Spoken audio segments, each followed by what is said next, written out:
trajetória no esporte aqui em Ibirubá e também a sua vivência, como que está a vivência dele, né? Lá em Sorriso, no estado do Mato Grosso, ele que está morando lá há alguns anos já, e aí a gente vai bater esse papo com o seu Hélio aqui. Bom dia, seu Hélio, tudo bem? Seja bem-vindo à Rádio Cidade. Pedir para o senhor só aproximar pertinho do microfone para nós conseguir pegar aqui a sua voz bem certinho. Bom dia. Bom dia, é um prazer estar aqui na Rádio Cidade FM de Ibirubá, voltando à minha cidade natal, que era Ibirubá na época, e recordar, ver meus amigos aqui, meus familiares e meu sogro que mora aqui. Bom dia. Muito bem, seu Hélio. Tô dando uma ajeitadinha, saiu a câmera do ar aqui, mas vamos lá. Conta para mim, assim, aonde o senhor nasceu ali em 15 de novembro exatamente, né? Como é que o senhor é filho de quem? Quando que o senhor nasce? Como é que era a nossa região aqui na sua infância e juventude? Eu sou do 7 de setembro, hoje em Limpa do Sul, ali, nasci ali. Meu pai é o Orlando Schwantz, era o regente dos corais ali da 15 de novembro, da Egônio Vaz, da Linha Jacuí. Aí nasci aí na 15 de novembro, que era distrito de Ibirubá, na época, né? Certo. Hoje emancipado já em 89. Aí o Cresceu estudo ali. foi lá na região, no interior mesmo, no 7 de setembro, até a quinta série, depois foi para 15 de novembro, que era até terminar o primário, né? Aham. Aí depois vim para Ibirubá trabalhar aqui. Trabalhei na Caixa de estagiário, no Unibanco, com o Sauer, que aí me engrenei aqui no futebol, sempre gostei do futebol. Certo. Aí comecei já a jogar no Grêmio, depois fui pro Juventude. Que posição o senhor jogava? Jogava centroavante. Centroavante. Mas que tal? E aí começou no Grêmio, depois jogou no Juventude? Joguei um ano no Grêmio só. Uhum. Aí eu teve um Greju de juvenil. Aí o seu Armindo Nito, que é da loja de calçados, prometeu o primeiro gol, quem fazia o primeiro gol no Greju do juvenil ia ganhar um par de chuteira, sua escolha. Olha só. Lá na loja. E tive a felicidade de fazer o gol naquele Greju de juvenil. Saímos vitoriosos. Tem lembrança de como é que foi o lance, assim? Sim, lembro. Sei até hoje. O Zico, cruzou nos canteiros e eu fiz o gol de cabeça, o primeiro gol. Aí... Saiu para abraço e ganhou a chuteira. Aí na segunda-feira, primeira hora de folga, fui lá no Seu Ninho pegar a minha chuteira, que era... A promessa é de a promessa é de escolher um par de chuteira pelo gol do Greju. Tá certo. Que legal isso, que legal. E aí, a partir dali, começou ganhou destaque também, né? E aí começou a jogar em outros times. O senhor chegou a ser campeão? Sim, fui campeão em 89, no ano que eu fui embora pro Mato Grosso mesmo, morar. Sim. Eu fui campeão pelo São João da Várzea. São João da Várzea. Quais os times que o senhor passou por aqui? Eu joguei no 7 de setembro, na 15, no Juventude Triunfo, no Pulador ali, na Várzea. Joguei na Fazenda Itaíba também, campeonato de Guerra Santa Bárbara também. E aqui no Juventude. Fiquei mais tempo, depois até eu sair daqui para ir para o Mato Grosso, eu joguei no Juventude. Voltei para jogar na 15, uns anos também o Amador, o tempo do Amador, né? Uhum. Em 81 fomos campeão no interior do estado, pelo Juventude, juvenil. Uhum. Eu joguei até preliminar de Grenal. Olha só. Em 81, e com o Inter também. Só fiquei atrás da dupla Grenal, na verdade. O senhor estava aqui quando o Juventude foi campeão estadual do Amador? Não, eu já tinha ido, acho. Já tinha ido. Mas vibrou bastante lá. Sim. Sempre a gente acompanha, né? Tem uns amigos que a gente se fala hoje. Uhum. Quem que era da sua geração, assim, que hoje estão por aí ainda como dirigente, como técnico e tal? O nosso time era o Pelezinho, o Griso, que depois foi lá pro Criciúma, né? Foi pro Botafogo, posteriormente, né? Mas o Pedro Mutuca, o Beto Gardino, o Walter Senna, eles eram uma geração meio da mesma era, assim, né? Certo. Que se formemos ali no Juventude e fiquemos até o Juvenil, jogamos vários anos juntos, depois foi pro Principal, time Principal também, né? Sim. O João Bosch, daí da Limpa do Sul também. Uhum. E naquela época, né, seu Hélio, era o que a gurizada tinha para fazer, né? Sim, então era estudar, trabalhar e para se divertir jogar bola, né? Exatamente. Aí tinha os campeonatos de futebol de salão, que tinha na cidade também, né? Nos dias de semana era futebol de salão, os torneios. E o final de semana era sábado, às vezes era o municipal, jogava o municipal, que era da região aqui, e domingo já tinha o amador, na época jogava contra o Pampeiro, de Soledade, da região aí de Federico, jogamos juvenil também muito em Federico, ia para tudo que que lugar, na verdade, né, que era meio regional, né, os amadores, né, hoje não sei como é que tá, se tá assim ainda, mas naquela época era assim, né. Tinha o Greju contra o Grêmio, aqui, e bem região Selva, Assase, Tapera, era tudo englobado. Cada município tinha o seu time representando o amador, né? Sim. E era bem disputado. Não, era bem disputado. Quando jogava em Soledade, era uma briga toda vez. Era muito, muito forte o time deles, o Pampeiro, lá, o Avenida também. E era difícil jogar lá na região, no campo deles, era difícil. Seu Hélio, eu lembro quando eu era piá, eu tenho 47 anos, né? Quando eu era mais guri, a gente ia jogar bola, a gente ia nos jogos de futebol amador e tal, nos interior, Cadeado, Incra, né? Toda essa região lá no Beira-Rio, lá e tal, Beira-Rio do Cadeado lá. E a gente ia de qualquer jeito, ia na bolé dos caminhão, Sim. né? Hoje em dia já não pode mais isso, né? Mas era uma diversão, final de semana, quando tinha jogo, reunia os caminhão ali, e bolhava todo mundo pra cima dos caminhão. E passava nas casas de cada um aí para levar o pessoal para ir jogar nos interior. Aquele ano que nós fomos campeão do interior do estado, em 81, aí nós tínhamos que jogamos em Novo Hamburgo, jogamos em vários lugares, Candelária. Para nós ir, nós tinha 2 Kombi. Ia de Kombi, dava os 22 jogadores mais ou menos que ia, mais ou menos como motorista, era de Kombi. Ia para Lajeado, região ali para baixo, ia de Kombi. Não ia nem de ônibus, não ia de Kombi, daquelas Kombi normal, assim, de 11 passageiros, sabe? Nossa, era divertido, na verdade, sabe? Era divertido. Sim, toda a piazada ia, né? Todo mundo da mesma era, assim, era uma aventura, na verdade, porque... que acontecia, né? Sim. E aí, o que aconteceu, seu Hélio? Aí o senhor conheceu a sua esposa também nessas correrias? No tempo de colégio, nós estudávamos juntos. Desde na Edmundo River, se conhecemos ali e acabamos casando. Namoraram, casaram. Exatamente. E aí o senhor teve o seu filho, seu filho, e aí resolveu buscar oportunidade em outro lugar. Como é que foi essa decisão do senhor ir para o Mato Grosso? É que na época tinha um pessoal de Santa Catarina que levava o pessoal para conhecer a região norte, né? Aí pegavam de cada região, um falava para o outro, eu já fui ver lá, vamos para o Mato Grosso, eu levava para conhecer.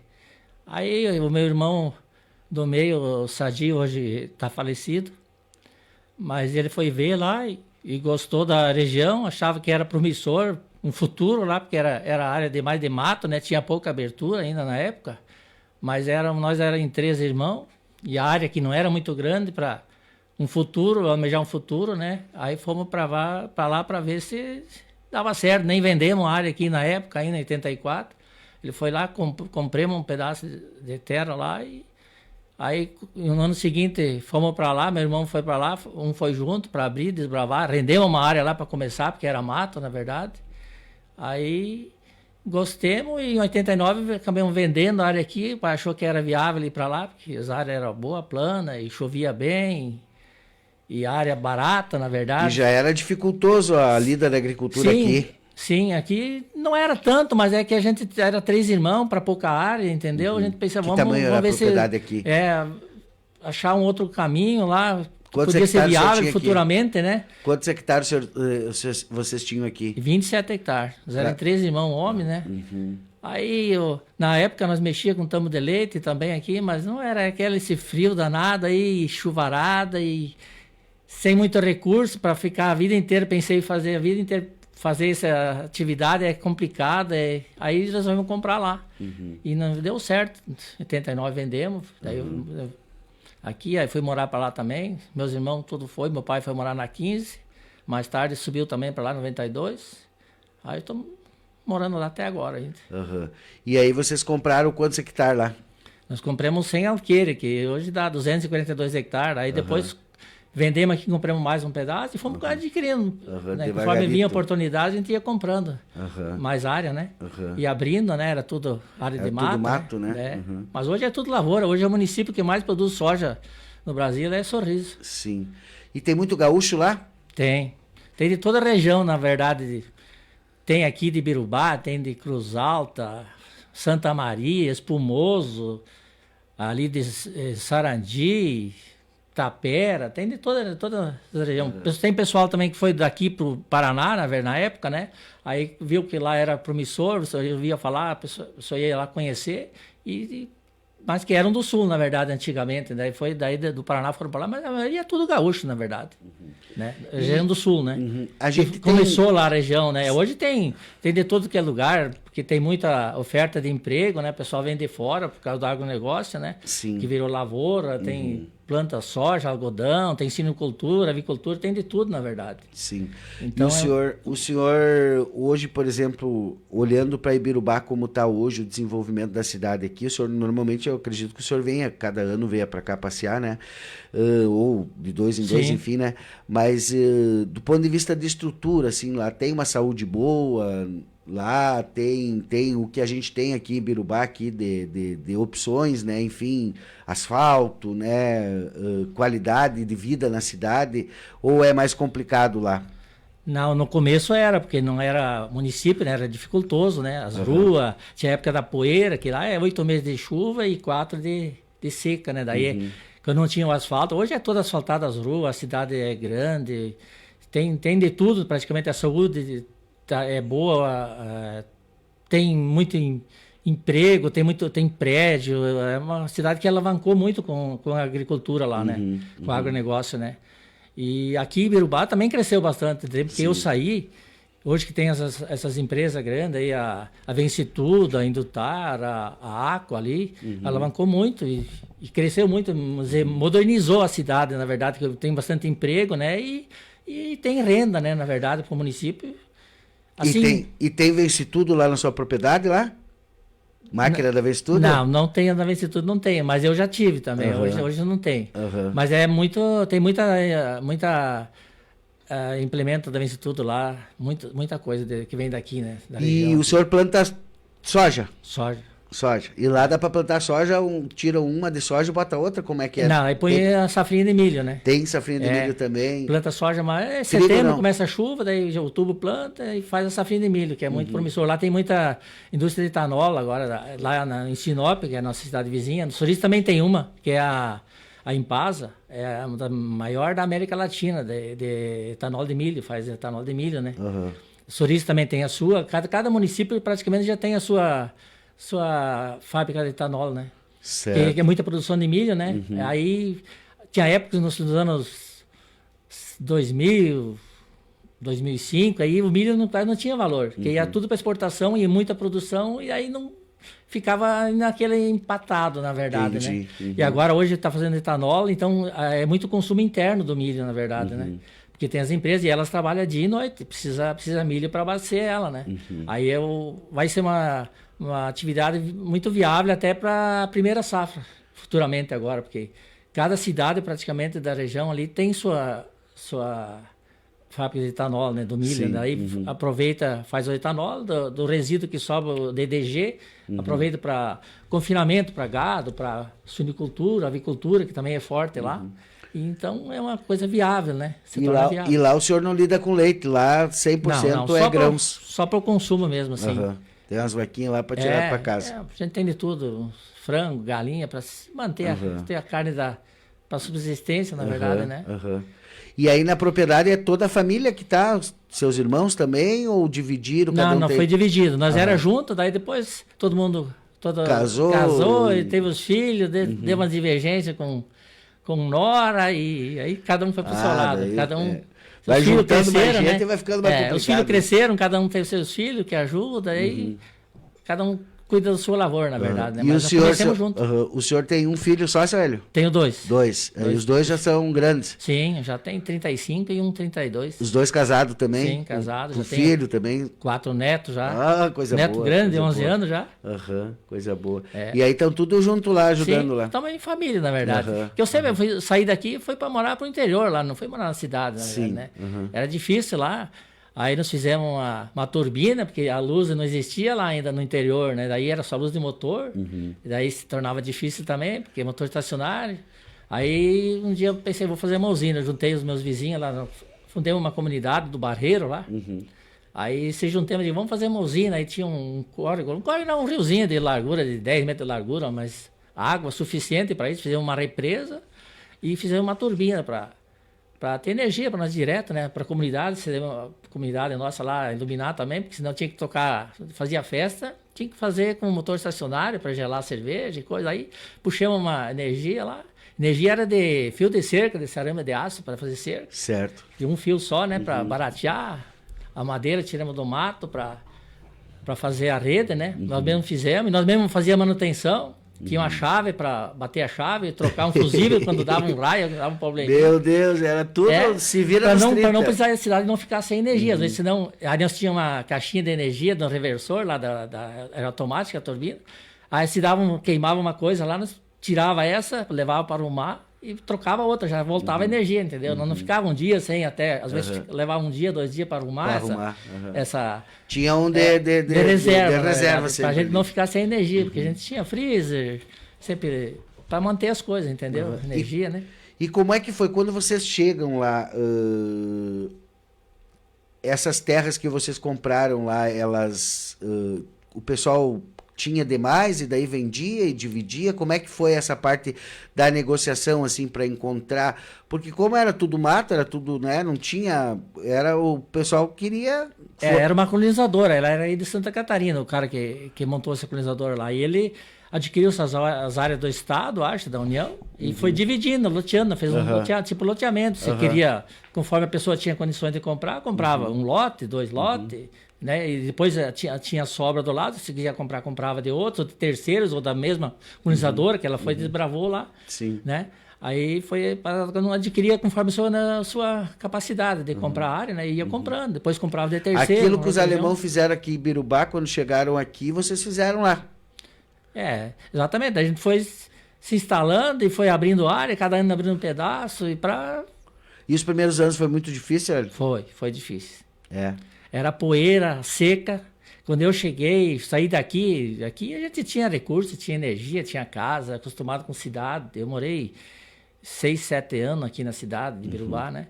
Aí para sair para o interior, assim, no meio do nada, sabe? Quem fez a primeira casa... O senhor chegou a pensar em desistir, em voltar, em algum momento? Não. Eu enfrentei a situação, foi difícil, mas eu ia aguentar porque eu tinha a ambição de crescer, que eu gostava do lugar, lá era bom, né? Mas tinha nas épocas lá, nas primeiras vezes que a gente ia para a cidade, às vezes tu via, sim, chegava 2, 3 mudanças por dia, na verdade, né?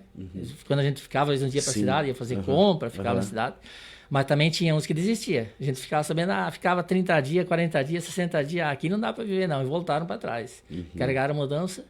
E eu acredito que hoje, que umas pessoas que eu conheço, que foram para lá e voltaram, eu acho que estão arrependidas. Que hoje, quem vê Sorriso hoje, vê de outros olhos como era naquela época, na verdade. Era tudo difícil, né? Não tinha energia lá, a luz de motor era assim, do meio-dia à meia-noite. A luz de motor grande para a cidade. Mas meia-noite cortava. Desligava até outro dia de meio-dia. Se a pessoa queria manter a energia, tinha que ter um motor estacionário próprio, né? Mas assim foi bastante difícil, mas hoje a gente, graças a Deus, tá bom. E quando colheu, no começo o senhor não começou já a plantar soja de início? Não, lá era arroz, primeiro ano era arroz, porque era área bruta, né? Que tem que preparar bem para soja, tem que estar bem preparada, né? E arroz aí você ficava um pauzinho, coisa assim que podia colher mais alto do chão, né? Não precisava preparar tão bem, né? E a dificuldade era bastante para começar, tudo era difícil, né? Aí plantava arroz e depois voltamos para o soja. Segundo ano eu fazia soja. Tinha que calcarear também, porque a terra era ácida, né? Jogar calcário para plantar soja. E aí, quando veio a primeira colheita da soja, daí veio a alegria, tipo, vencemos, conseguimos. O primeiro ano de arroz já era nossa incógnita era a primeira planta de arroz. Nunca tinha plantado arroz na vida? Não, aqui sim, né? Mas lá não, né? Aí, mas era assim, nós tínhamos comprado uma área e tinha que pagar essa área ainda, era parcelada, uma entrada, com julho do outro ano e depois o outro ano na safra, outra parte, e sem vender aqui, né? Então nós tínhamos que produzir lá e aqui para pagar a área, entendeu? Pagar. A gente ficava no aperto. Pensando, será que vai dar certo? Será que vai chover bem na época que precisa? Porque arroz precisa de chuva, era arroz de sequeira, no plantado não é irrigado, né? Aí, mas deu certo e foi muito bom, na verdade. Foi difícil, mas foi prazeroso, na verdade. Hoje a gente recordando isso aí, é muito bom, né? Hoje, quando o senhor veio para cá e vê o pessoal falando de seca, de estiagem e tal, como é que tá lá Lá tem também, tem baixa produtividade, tem risco Nós tivemos uns problemas ano passado, um pouquinho, assim, né? Deu uma estiagem, as regiões também não chovia, mas não era muito, assim, dava menos, não dava aquela seca brusca, na verdade, né? Mas esse ano... que nem nós estamos aqui, 4 anos, uma seca atrás da outra, lá nunca... É difícil. Às vezes dá um ano, assim, que começa a chover mais tarde, um pouquinho, dá uma estiagem, lugares, falha, assim, 15 dias, 3 semanas, lugares não... Mas é difícil acontecer isso. Não é... Esse ano foi um ano muito bom de chuva. A safra recorde de soja, milho também. Choveu bem até agora, final de abril. Quanto o senhor colheu por hectare lá? Nós colhemos 75 de média. 75 em média. É, no soja. Arroz deu mais, deu até 90 sacos. Por exemplo, um pouco de continua arroz de plantando arroz também? nós tínhamos uma área mais distante, dobrada um pouquinho, mas não era uma área quase tão grande, por exemplo, plantar arroz, né? Aí plantamos arroz, deu 90 É muito difícil sacos. plantar arroz? Tipo, a cultura, ela exige mais ou é mais... Não, até o custo é menor, na verdade. Só que ela precisa de chuva na hora certa, né? Quando ela está encaixando, precisa de chuva. E às vezes pode faltar, às vezes dá 10 dias de sol. Sim. Mas para o soja não interfere nada. O soja está grande, fechado, não interfere. Mas o arroz está bem na hora de encaixar, ele interfere. Tem que chover na hora certa. E o senhor tem pivô, não? Não tem pivô. Não. Só temos um cachorro do céu para irrigar a plantação. Rezando pro céu para na verdade, o agricultor só olha para cima, né? Quando chove demais, ele reclama. Quando chove pouco, também reclama, né? Na verdade, né? Mas é assim, isso é a lida do campo, é assim, né? Se depender da chuva que vem de cima, tem que torcer para dar certo, né? E às vezes dá uns atrapalhos também, como se diz, né? O São Pedro não manda chuva na hora certa, a pessoa reclama, né? Não é fácil contentar todo mundo, ninguém contenta, na verdade, certo, né? É bem complicado, mas faz parte da... Quantos anos o senhor está, seu Hélio? Vou fazer 62 agora em outubro. 62. E já está 40 lá. É, praticamente 40. Morando 38.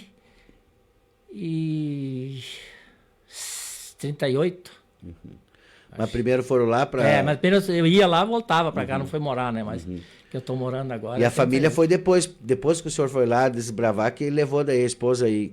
Não, eu casei aqui, na verdade. Sim, mas aí depois, ela foi depois. Primeiro foi o senhor e seu pai lá. Sim, eu não era casado. Eu ia lá ajudar a trabalhar, meu irmão lá, que estava morando lá. Eu ia lá ajudar ele a trabalhar lá e voltava, né? Aí depois, em 87, casei, e daí mais 2 anos depois fomos morar para lá. Que legal, que legal. A gente sempre fica feliz quando a gente vê as pessoas, né, que não tem medo da lida, né? E eu fico sempre pensando assim, como é que é, né, sair, porque querendo ou não, a minha cidade natal é aqui do ladinho, Cruz Alta, né? Então, de vez em quando aqui, eu, graças a Deus, tenho a mãe viva ainda, né? O pai já faleceu, mas tenho a mãe ainda. E cada vez que aperta, que eu preciso de um abraço, que eu preciso conversar uma coisa, né? Daquela coisa, eu dou um pulinho ali, converso com a mãe ali, tô pertinho aqui, né? Mas aqui em Birubá eu não me sinto, digamos assim, fora do mundo, né? Porque aqui a cidade acolhe muito bem e tal. E aí quando vocês chegaram lá, os nativos lá de Sorriso ou do Mato Grosso lá, não tinha nativo, na verdade? Todo mundo que foi para lá foi para a colônia. Tem o pessoal que foi morar direto na cidade, né? Depois ia para o interior, onde é que comprou a área, ia para o lado da região, né? Aí começaram a surgir as comunidades, né? O pessoal começou a fundar as comunidades para se reunir dia de semana, final de semana, né? Um campo de futebol, uma comunidade para fazer uma festa anual, como era o costume aqui do Sul, na verdade, né? Porque é tudo gente do Sul, na verdade, que está lá. Aí começou a criar as comunidades de localização, cada lugar fez a sua, né? Aí começou a se interagir com o pessoal, né? Conhecia um na cidade, falava com você é da onde? Eu sou daqui, eu sou de Espumoso, eu sou de Ibirubá. Aí cada comunidade fazia uma festa tradicional, anual, né? Aí convidava as comunidades vizinhas em Rosas, fazia um torneio de futebol suíço. Como é que? Não era futebol de campo, era futebol suíço, né? Como é que é o futebol suíço? É de menor, né? Que nem futebol de salão, quase. Futebol suíço. Sim. O suíço, o site que fala, né? Aí tinha o 48, que jogo de 48, pessoas mais de idade que jogavam 48. E depois começou também o torneio de bocha já. Né? Era cada localidade fazia a sua festa anual. Sim, uma semana era aqui, esse final de semana era aqui, outra semana era lá. Daí as comunidades eram convidadas e vinha, fazia... Para os torneios, né, na verdade, né? Certo. Nós chegamos a ganhar muito boi de torneio. Nós tínhamos um time lá bom, tinha o pessoal de Colorado também, os Damiani, que são de lá. Aí nós tínhamos um time de futebol, de futebol society, né? Mas é difícil ganhar, perder um torneio assim, sabe? Certo. Ganhamos muito boi.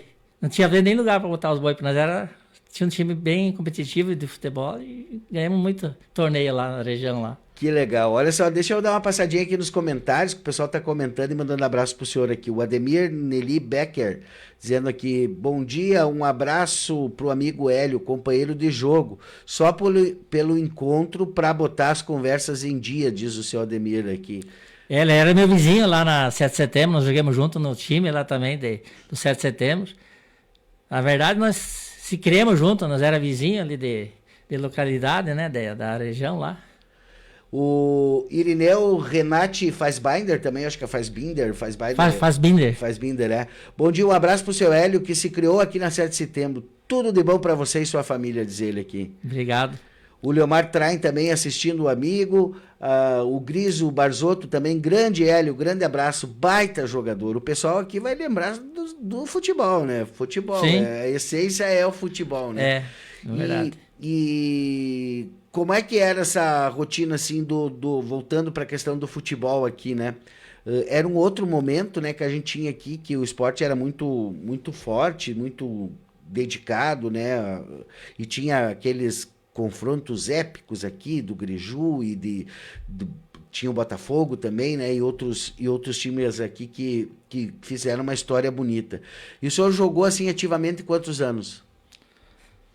Eu comecei cedo, na verdade, né? Mas eu joguei lá em cima até os 30. Depois eu era sócio da Sicredi, lá tinha associação, né? Aí dia de semana, terças e sábados, tinha jogo na Sicredi, Futebol Society, na verdade. A gente ia lá, jogava, via os amigos, fazendeiro, companheiro, era tudo associado. A gente ia lá, tomar uma cerveja, jogar uma bola. Às vezes comia um carneiro lá, uma carne, churrasquinho no final, para conversar e se entreter. Aí aos 30 anos depois, 32 eu comecei a parar, porque daí às vezes não tinha tempo para ir nas épocas de planta, para ir dia de semana e parava, jogava 2 meses, não jogava na época de planta e cuidar da lavoura, né?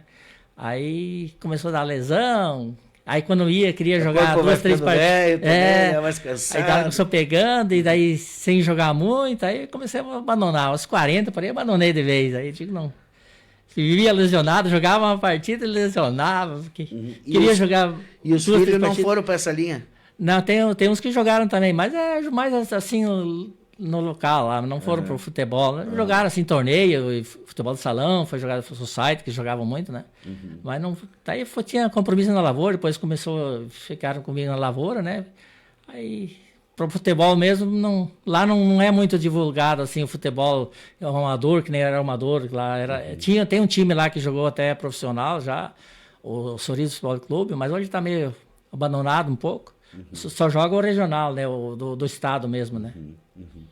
Que legal, seu Hélio, uma história bem bonita, assim, tanto da história esportiva do senhor aqui em Ibirubá, quanto essa sua romaria aí, né, rumo ao desconhecido, né, e em busca de um sonho, né, de ter mais qualidade de vida, de ter mais condições, né, de ter uma vida melhor, né, e hoje o senhor olhando para trás, o senhor não se arrepende um minúsculo dessa luta toda que foi até agora?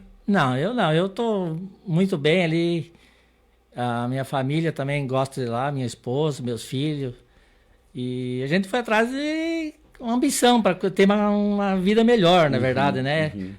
Sabia que ia encontrar dificuldade, mas dificuldade tem em qualquer lugar, né? Certo. E a gente tem que ter uma força para tentar superar isso aí, né? Porque a coisa, como diz o ditado, nada cai do céu. Tem que ir atrás e lutar para conseguir as coisas, né? Tem que ter uma missão na vida, na verdade, né? Tem que se dedicar e falar que vai dar certo. Tem dificuldades? Tem, mas todo lugar tem. E tem que enfrentar e tentar passar por cima e chegar onde quer chegar, né? Muito bem. E hoje o senhor está completamente integrado lá, faz parte dessa história lá de Sorriso também, né? E tem muitos amigos lá e sua família, né? Seus netos, o senhor falou aí dos seus netos agora, né? Já são nativos já de lá, já nasceram lá, né? Já são aí parte do Mato Grosso. E as vindas para cá é para matar a saudade, que o senhor vem por periodicidade, a cada 2 anos, cada ano, como é que é? Às vezes a gente vem uma vez por ano, às vezes 2. Agora estamos vindo mais seguido, já estamos se aposentemos, já estamos mais deixando para os filhos tocar as coisas, né? Aham. E tem mais facilidade para sair, né? Aí tem o sogro que mora aqui também, que é vivo ainda. Vai fazer 89 anos já. A minha esposa daí sempre quer vir aqui para ver os pais dela. E Certo. a gente vê os amigos, assim, sair uns 30 dias, 20 dias. Se o frio vem, a gente vai embora. Às vezes a gente vem no verão, conforme é a ocasião, né? Coisa boa, coisa Mas boa. é bom voltar para o sul aqui, as origens. Seu Hélio, foi um prazer conversar com o senhor aqui. Os comentários aqui mostram quanto o pessoal tem boas lembranças aí, né, da sua trajetória no esporte aqui, como ser humano também. Dá para ver que o senhor é uma pessoa muito, muito humilde, trabalhadora e, acima de tudo, ambiciosa, que eu acho que o senhor falou uma coisa muito importante aqui. A gente, às vezes, acha que ambição é uma coisa ruim, né? E não é, ela é uma energia boa, porque quando a gente tem ambição de alguma coisa, a gente não se entrega, né? Corre atrás daquilo, né? Exatamente. Tem que lutar pelo que a gente tem em vista, né? Se a gente não... Se é para as coisas cair do céu, não cai para ninguém, então, na verdade, né? Então a gente tem que lutar e enfrentar. Se tem dificuldade, tem que tentar superar e querer chegar onde a gente quer, né? A gente almeja chegar, né? E segue o baile. Essa é a missão que a gente tem. E desejamos aí sucesso aí, que cada vez... Hoje a sua propriedade é bem tecnológica. Hoje, tudo que tem aí disponível para o agronegócio tá lá. A gente tá bem instalado, assim, com as coisas para tocar a lavoura, né? Se falta uma coisa, a gente tenta adquirir. Tem que acompanhar a tecnologia, na verdade, né? E lá tem cooperativa também? Tem cooperativa, tem também, mas tem muitas empresas, né, de soja, que é do agronegócio, né? Muitas empresas, tem algodão, tem de tudo, na verdade. Para nós não falta nada, na verdade, lá, porque é bem localizado na beira da BR, né? E a região é boa.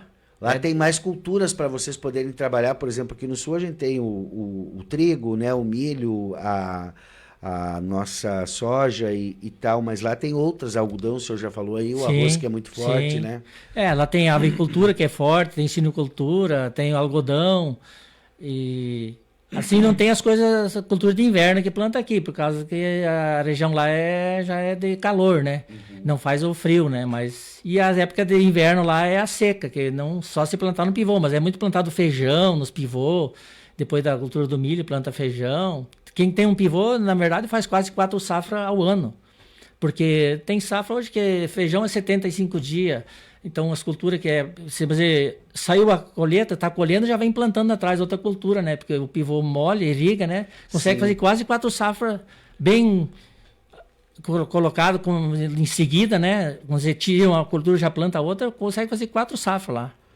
Que coisa boa, né? É diferente da gente aqui, que é 2, 3 aí, né? No limite de safra, né?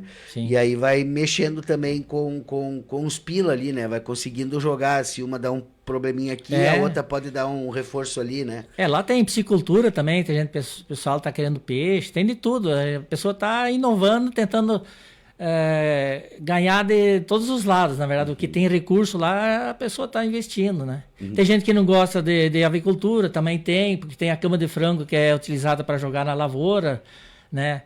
E tem gente que gosta, mas tem pessoa que não gosta. Sinocultura também é forte, porque tem muita região de produção de milho, mas tem muito frigorífico de porco que vai para exportação. Na nossa cidade tem também frigorífico de porco, tem de frango. Então é diversificado, na verdade, né? Isso aí. Muito bem, seu Hélio, um abraço para o senhor aí, muito obrigado por ter se disponibilizado para vir aqui na Rádio Cidade, para bater esse papo com a gente aqui, bastante gente aqui deixando abraço para o senhor, e a palavra final é sua. Eu agradeço por ter essa oportunidade aqui na Rádio Cidade de Birubá e obrigado pela oportunidade. Tá certo, seu Hélio, muito obrigado aí, entrevistamos esse cara aí que é uma lenda do futebol aqui de Birubá, aqui da década de 90.